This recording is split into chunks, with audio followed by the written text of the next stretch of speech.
민주당 측에서 이번 단일화를 가지고 얘기하는 것은 참 이해하기는 어렵습니다. 왜냐하면 지속적으로 안철수 후보에게 러브콜을 하셨었고, 그리고 그 러브콜이 받아들여지지 않으니까 어느 순간 그 포도가 저건 신포도였을 거야라고 하면서 하는 여우 같은 행동을 하고 계시다라는 생각이 좀 듭니다. 왜 러브콜을 했고 왜 함께 하자고 했으며 그분이 지금 함께 하지 않으면 그것은 바로 야합이다라고 얘기하는 것은 좀 그러니까 단일화를 한 번도 주장한 적이 없기 때문에 뭐 신포도 비유나 이런 건 비유가 적절하지 않은 것 같습니다. 김동연 후보에게 하신 것은 그럼 단일화 제안이 아니신가요? 아니 김동연 후보가 지금 이슈가 아니니까요. 네, 김동연 후보와 안철수 후보에게 제시했던 게 같은 것으로 알고 있습니다. 아닙니다. 최민희 전 의원님도 한번 확인해 보시는 게 아니 좋을 제가 것 같고요. 확인해 봤습니다. 네, 저도 언론을 통해서 들었던 바를 말씀을 드리고 네, 그러니까 그 있습니다. 언론을 통해서 들으면 안 되고요. 이 단일화의 결과를 예측하기는 어려울 것 같습니다. 근데 이 단일화가 워낙 시기를 놓치고 그리고 갑작스러운 단일화여서 일단 처음에 새벽 3시에 조선일보 첫 보도로 알려졌잖아요. 그러니까 그때는 되게 당혹하는 분위기가 있었던 것 같습니다. 그런데 그 이후에는 역시 안철수 후보 지지자들이 중요하잖아요. 그 사이에서는 당황과 함께 분노하는 분위기가 조금 더 세게 나타나는 것 같습니다. 근데 그 분노가 이제 투표 거부로 이어질지 어떤 식으로 될지는 아직 예측하기 어려운데 어쨌든 이걸 단일화라고 표현하는 건 좀 무리 같습니다. 안철수 후보의 막판 굴복으로 보입니다. 저희는 뭐 가치연대라고 생각을 우선 하고 있고 제대로 된 우선 단일화를 3월 3일에 이룰 수 있어서 다행이다라는 생각입니다. 그리고 여론조사에서 보여줬던 것보다 조금 더 파괴력이 있지 않을까 하는 생각을 하는데요. 저희는 산술적인 계산만 한 것이 아니라 국민들께서 진정으로 원하는 정권 교체라는 그 마음을 읽는 것이 더 중요하다고 생각을 했고요. 단일화가 깨질 거라고 예상을 했었지만 그 문밀 작업은 계속 있었고 단일화 협상을 하기 전에 또 후보님께서 저희 대표에게 전화를 해서 이러저러한 상황이라서 이제 단일화 협상을 하러 간다라고 말씀을 또 주셨고 또 단일화가 끝나고 난 다음에 그러니까 협상이 끝나고 나서 아침에도 또 전화를 주셨다고 하더라고요. 서로 소통하면서 국민들의 염원에 답하는 그런 결과이기 때문에 저희는 긍정적으로 보고 있습니다. 뭐 다들 저렇게 얘기를 하죠. 단일화를 하면서 명분으로 한다고 하지 지금까지 표 계산했어요. 이런 집단은 단 한 정치 세력도 없기 때문에 이제 명분을 내세우는 건데 그 명분에는 저는 동의가 안 됩니다.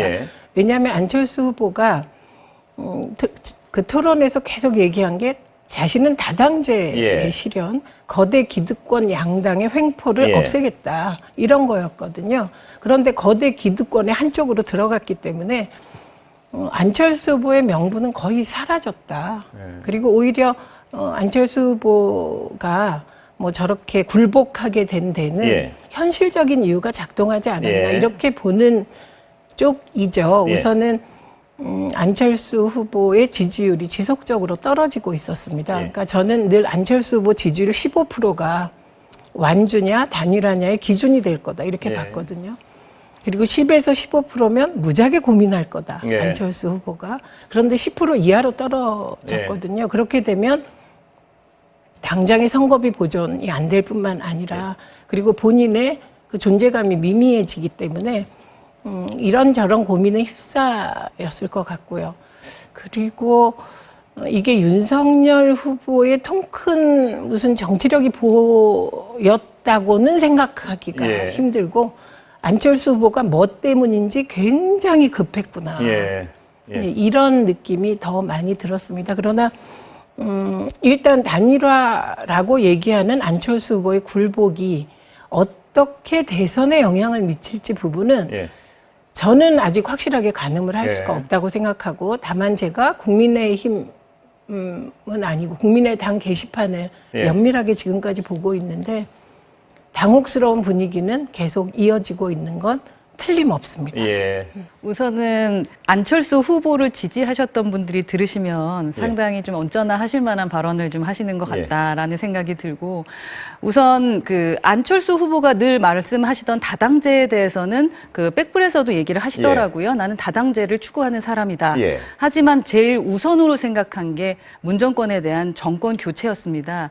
그 가치와 기치에 대해서는 함께하는 것이 옳다고 생각했다라고 저희는 판단하고 있고 그 돈의 문제는 한 번 더 지켜봐야겠습니다. 정말 돈 때문에 그렇게 했는지 저희도 확인해보지 않았기 때문에 그것까지는 잘 모르겠고 그건 좀 모욕적인 발언이 아닐까 하는 생각이 드는데 뭐 그건 더 지켜보도록 하겠습니다. 다만 저희는 말씀대로 명분이 더 중요하고 그리고 국민들께서 원하시는 게 지금 벌써 50%가 훨씬 뛰어넘게 정권 교체를 원하고 계시기 때문에 국민들을 불편하게 하는 것은 그 역사의 죄를 짓는 것이다 라는 식으로 좀 설득을 했다라는 거 아니겠습니까? 그런 마음이 함께 뭉쳐서 이렇게 단일화를 이루게 된 것이고 그것을 지켜보시면서 다들 아 잘했다라고 이렇게 응원해 주시는 분들이 상당히 많으셨거든요. 그래서 그런 차원에서 봐주셨으면 좋겠습니다. 저는 그렇다면 안철수 후보는 지난 일주일 정말 잘못 처신하신 것이 되는 것입니다.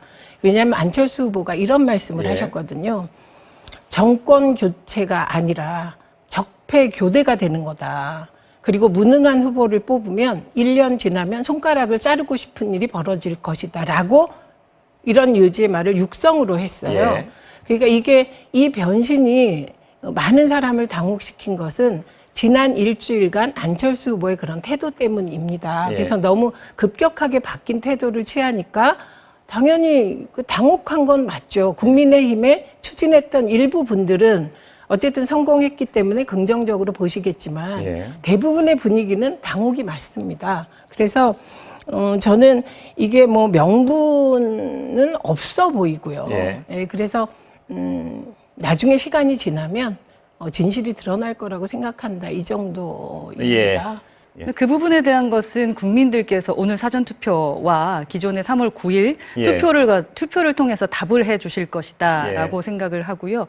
그리고 뭐 안철수 후보가 지금은 이제 후보가 사퇴를 하셨으니까 전 후보께서 뭐 무능한 후보에게 표를 주게 되면 손가락을 자르고 싶을 것이다라고 했을 때 둘을 비교해 봤을 때 더 무능한 게 이재명 후보라고 생각했을 수도 있지 않겠습니까? 아닙니다. 기본적으로 그러니까 해석의 나름이니까요. 아닙니다. 네, 지지하시는 분들에 대한 해석은 다 다를 것이라고 생각을 하고요. 그리고 민주당 측에서 이번 단일화를 가지고 얘기하는 것은 참 이해하기는 어렵습니다. 왜냐하면 지속적으로 안철수 후보에게 러브콜을 하셨었고 그리고 그 러브콜이 받아들여지지 않으니까 어느 순간 그 포도가 저건 신포도였을 거야라고 하면서 하는 여우 같은 행동을 하고 계시다라는 생각이 좀 듭니다. 왜 러브콜을 했고 왜 함께 하자고 했으며 그분이 지금 함께 하지 않으면 그것은 바로 야합이다라고 얘기하는 것은 좀 너무하지 않나 저는 하는 야합이라는 생각이 표현도 듭니다. 안 썼고요. 지금 우리가 개념 정리를 좀 해볼게요. 민주당은 단 한 번도 안철수 후보에게 단일화를 요구한 적이 없습니다. 그거 정확히 아셔야 되고요.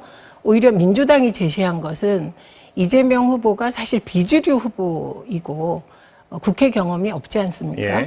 그래서 양당 기득권 정치의 폐해를 너무나 잘 알고 있기 때문에 양당 기득권 정치를 없애는 다당제 구조로 가기 위한 정치 개혁을 얘기했을 뿐입니다.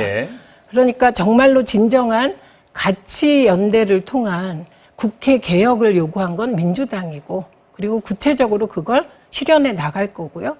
그러니까 단일화를 한 번도 주장한 적이 없기 때문에 뭐 신포도 비유나 이런 건 비유가 적절하지 않은 것 같습니다. 김동연 후보에게 하신 것은 그럼 단일화 제안이 아니신가요? 아니 김동연 후보가 지금 이슈가 아니니까요. 네, 김동연 후보와 안철수 후보에게 제시했던 게 같은 것으로 알고 있습니다. 아닙니다. 최민희 전 의원님도 한번 확인해 보시는 게 아니 좋을 제가 것 같고요. 확인해 봤습니다. 네, 저도 언론을 통해서 들었던 바를 말씀을 드리고 그러니까 그 언론을 통해서 들으면 안 되고요. 만약에 직접 안철수 확인을 해야 되는 거고요. 그리고 안철수 후보에게 단일화를 하자고 제안할 이유가 민주당에는 없습니다. 지금 그러니까 이렇게 정치의 가치 지향과 그리고 실질적인 이익과 이게 일치하면 정치인은 가장 행복할 것입니다. 지금 안철수 후보도 내적으로 힘드실 거예요. 왜냐하면 공개적인 토론회에서 다당제가 나의 소신이라고 하다가 갑자기 거대 기득권의 보수 쪽으로 선택을 해버리니 그럼 그 가치는 누가 실현하겠냐. 그러니까 당장의 심상정 후보가 그 가치는 내가 실현하겠다 이렇게 나오게 되는 상황이고 지금 심상정 후보가 계셔서 참 다행인 것이죠. 대한민국 정치판이 그런 것이고요. 그다음에 민주당이 정치개혁을 하겠다고 했을 때 안철수 후보가 혹은 심상정 후보가 문제 삼은 건 신뢰의 문제였어요. 그리고 이 부분은 저도 위성 비례 정당을 민주당이 한 것은 그게 상인의 현실 감각적 선택이라고 할지라도 원칙에 어긋난 것이잖아요. 원래 국민의힘은 그런 정당이잖아요. 예. 그렇기 때문에 이런 부분에 대해서는 민주당이 사과를 하고 의청을 열어서 앞으로 추진하겠다. 대선 결과와 상관없이.